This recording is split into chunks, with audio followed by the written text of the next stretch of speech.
Bonjour et bienvenue dans cette vidéo. Je vais vous présenter l'actualité du Barça aujourd'hui, en ce jeudi 2 janvier 2025. Si vous êtes nouveau sur la chaîne, ici je parle généralement de l'actualité du Barça.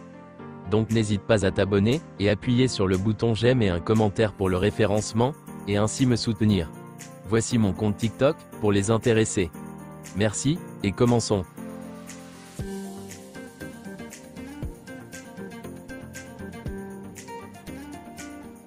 Voici une photo de la première séance d'entraînement de 2025. Lamine Yamal devrait reprendre l'entraînement collectif aujourd'hui.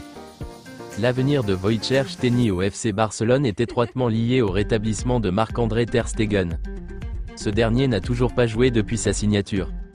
Selon Mundo Deportivo, Gérard Martin a reçu l'aval de Hansi Flick pour être le remplaçant d'Alejandro Balde.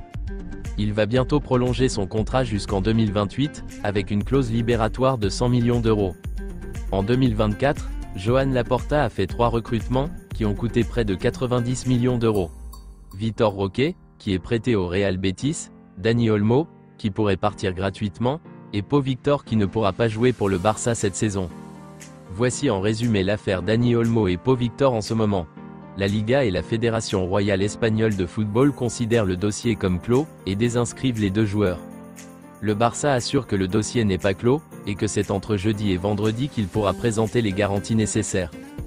Depuis le vestiaire du Barça, on dit que Dani Olmo est arrivé à l'entraînement d'hier un peu déçu et très inquiet de la situation. Il avait l'air très triste. Gavi, Rafinha et Pedri l'ont réconforté. Dani Olmo est au téléphone depuis 24 heures, inquiet de sa situation. Il n'a même pas envie de conduire. Dani Olmo a réaffirmé hier à l'entraînement son intention de rester à Barcelone, quelles qu'en soient les conséquences. Dani Olmo a passé plusieurs minutes à discuter avec Hansi Flick avant la séance d'entraînement d'hier.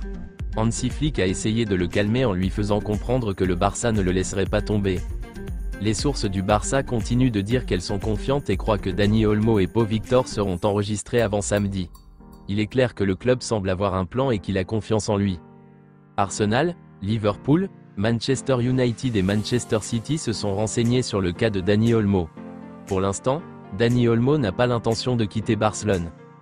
Le FC Barcelone pourrait perdre jusqu'à 263 millions d'euros dans l'affaire Dani Olmo, en raison des problèmes de son enregistrement.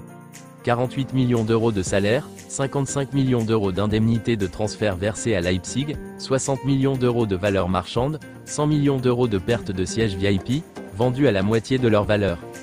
Selon certaines rumeurs, le FC Barcelone a proposé à la Juventus d'acquérir Christensen. Le club veut libérer de l'espace dans l'effectif pour inscrire Dani Olmo de manière permanente. Voici quelques déclarations de Victor Font, ancien candidat à la présidence du Barça. Compte tenu de la situation de Dani Olmo et Pau Victor, et de l'image terrible et inadéquate du meilleur club du monde, nous partageons la préoccupation de tous les fans du Barça. Le résultat est la perte possible d'un joueur que nous avons signé il y a 4 mois pour 55 millions d'euros, et que nous voyons maintenant partir à cause d'une gestion pleine d'improvisation et d'un manque absolu de professionnalisme. Nous voulons savoir pourquoi nous avons signé un joueur aussi précieux que Dani Olmo en sachant que nous dépassions les limites du fair play si, comme cela a été démontré, nous n'avions aucun plan pour résoudre la situation. Selon les dernières nouvelles, les difficultés financières du FC Barcelone poussent Vitor Roque à quitter le club. Tottenham, Newcastle, Crystal Palace et Brentford surveillent sa situation. Selon Mundo Deportivo, Íñigo Martínez, Robert Lewandowski et Gérard Martin seront en fin de contrat en 2025, mais leur avenir au club est garanti. Selon Sport, le Barça garde un œil sur la situation de Luis Diaz, car le joueur est mécontent que Liverpool n'améliore pas son contrat. Son agence entretient de bonnes relations avec le Barça. Deco apprécie beaucoup le joueur. Entre Rafael Leao, Kvaratskhelia, Nico Williams et Luis Diaz, le favori de Deco est Luis Diaz. Deco est convaincu qu'il peut être la pièce manquante dont Barcelone a besoin pour franchir une nouvelle étape. C'est tout pour aujourd'hui, et merci d'avoir suivi la vidéo. Mettez un j'aime si la vidéo vous a plu, et aussi un commentaire en donnant vos avis, et abonnez-vous pour ne pas manquer les prochaines vidéos. Merci, et à bientôt.